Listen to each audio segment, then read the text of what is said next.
Alright, this video is on the objective make a conclusion and interpret the results of a one-mean hypothesis test using the critical value approach with a known standard deviation. Right, remember, because the standard deviation of the population is known, right, sigma is known, you're going to be dealing with z-scores here, right? Your test statistic and critical values will be z-scores. And this is number 2. This is the second video on a question related to this objective I'm doing. So hopefully you've watched number 1, because I'm going to do a little less explanation here, be a little shorter. I'm just going to go through and work the problem the way you should work them. So again, if you're unfamiliar with the material, want to see some more, click on more instruction, look at their videos, their examples, read through their notes. Hopefully that helps you out.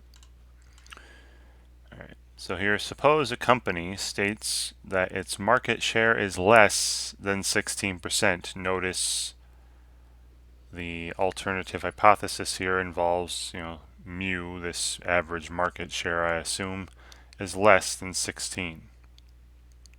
Right. On average. So several employees would like this statement tested. So a director decides to do a hypothesis test at a 1% significance level. So notice they give us the alpha here of 0.01.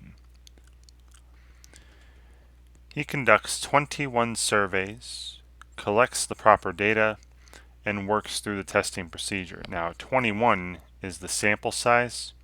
That would be the value of n. And you got your null hypothesis is always involving equal, mu equals 16. The alternative hypothesis is our claim up here, the statement that mu is less than 16. This sample of 21 surveys, there's an average market share of 15.8 for that sample. And again, this is one of the few times where you actually know sigma, know the population standard deviation of 1.8. So then if you were to look at the distribution of all sample means for samples of size 21, the distribution would be approximately normal with a mean of 16, right? Remember, this mean in the null hypothesis is what's being assumed. You're assuming that the mean for the population is 16. And a standard deviation of sigma divided by the square root of n, so 1.8 divided by the square root of 21 would be the standard deviation for this distribution of the means for samples of size 21. Alright, then our test statistic. Alright, our test statistic is a z-score. You take our sample mean and figure out how many standard deviations from the assumed population mean is that. So what's 15.8 minus 16, see that here, divided by the standard deviation of the distribution of the means, which I said earlier was 1.8 divided by the square root of 21. Now they're telling us here that the z-score is negative 0.51. Now this is a left-tailed test, right? Mu is less than 16. And for a normal distribution, left-tailed test, our critical value is going to be a value on the left of the mean with an area of 1% below it, right? 1% to the left, and that they gave us that here, negative 2.33. That value, that z-score, has 1% to the left. Now our z-score, right, the test statistic, is not negative 2.33 or lower. It's not, this test statistic is not in that rejection region. So we would not reject the null hypothesis.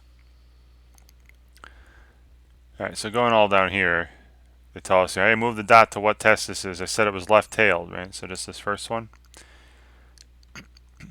And then I move this dot to the proper, move the z-score to its proper place to the, the entrance of the rejection region. That's this critical value. They said negative 2.33. So not there. That's about, that would round to negative 2.33, right? Because I think this one's probably a little too far. Yeah.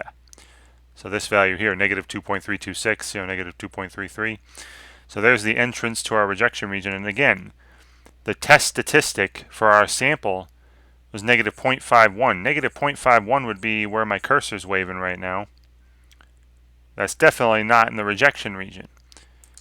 All right, so I submit this and answer whatever following questions are after. So we got the rejection region set up.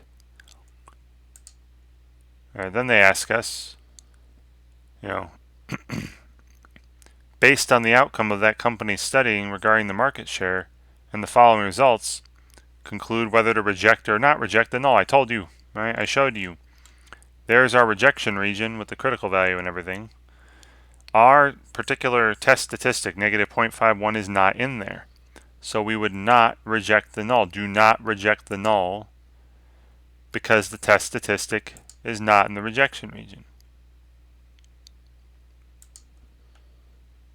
You have to select both those things.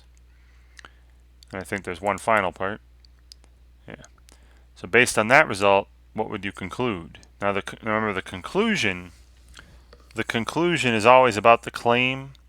Now the claim here, going way back to the top, was that this, market share is less than 16%. That was the alternative hypothesis.